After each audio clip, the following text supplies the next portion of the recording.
Une bonne nouvelle pour l'eau, une bonne nouvelle aussi pour les sociétés, les pays qui ont pris une longueur d'avance au niveau de l'innovation. Et nous avons le plaisir d'accueillir un vrai professionnel de l'eau, Roni Sarfati. Bonjour, soyez le bienvenu. Bonjour. Alors, vous êtes ingénieur expert dans le traitement des eaux et vous êtes aussi consultant dans le secteur. Alors, on a vu l'importance d'un salon comme Wattec pour développer des partenariats, pour s'ouvrir de nouveaux marchés. Vous qui êtes dans le milieu depuis 20 ans, quel regard portez-vous sur l'évolution du marché de l'eau ces dernières années? Quelles sont les innovations qui vous ont le plus marqué?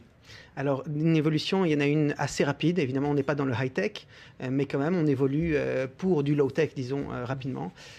D'une part, c'est le high-tech qui se lie de plus en plus au low-tech. C'est-à-dire que de plus en plus, il y a, pour avoir des données précises, on a de plus en plus de données. Et surtout, un autre aspect qui est très intéressant, c'est qu'on va de plus en plus vers le environmentally friendly, c'est-à-dire respectueux de l'environnement, avec moins de produits chimiques, du traitement qui consomme beaucoup moins d'énergie. Donc, on est vraiment dans des optimisations, voilà, développement durable. Exactement. Alors, parlez-nous un peu de ce savoir-faire. On a vu exceptionnel celui d'Israël en matière d'eau usée. Comment vous l'expliquez? Est-ce que vous pouvez comparer l'approche israélienne avec l'approche française? Deux pays qui sont très différents au niveau des données. Oui, effectivement.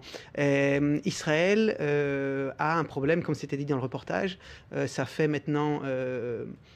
depuis donc qu'Israël existe, on sait qu'il y a un problème de manque d'eau, à savoir que Israël fait partie des 8 pays qui ont le moins d'eau par habitant au monde, sachant que les 7 autres pays sont tous dans la région. Okay, c'est Israël, la Jordanie, etc.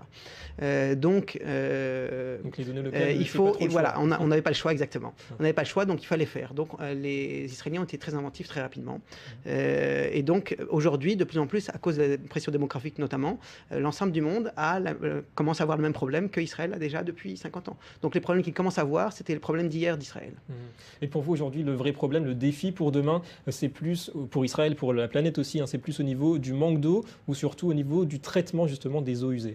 Alors c'est tout à fait lié, puisque l'eau est un cycle, l'eau on remet à la nature.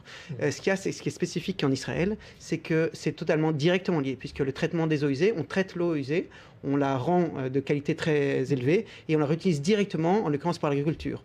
À savoir que plus de 75% de l'eau est réutilisée. C'est-à-dire que l'eau, chaque goutte d'eau est utilisée 2 fois, ce qui est de très loin effectivement le premier pays au monde en réutilisation des eaux usées, à savoir que le deuxième, c'est l'Espagne avec 12% seulement. Ouais, donc un grand écart. Est-ce que vous pensez que l'eau peut devenir le nouveau pétrole avec des enjeux géostratégiques, avec des prix qui se négocient sur les marchés comme le pétrole? Alors, on n'est pas dans le même cas, puisque si on parle de l'eau brute, de la matière première eau brute, elle est gratuite dans le monde entier. Ce qu'on paye, quand on paye notre facture d'eau, on paye en fait le service qu'on apporte à l'eau, c'est-à-dire le traitement, le stockage et le transport.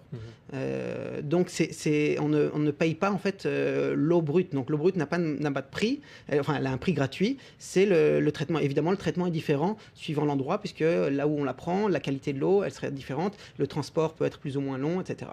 Vous avez des données économiques sur l'importance du marché de l'eau aujourd'hui en Israël ou dans le monde? Oui. Alors, ça a été dit dans le reportage. Donc, on a 2 milliards de dollars, plus d'1,5 milliard de dollars de technologies de l'eau qui sont exportées. Okay, on parle bien d'export.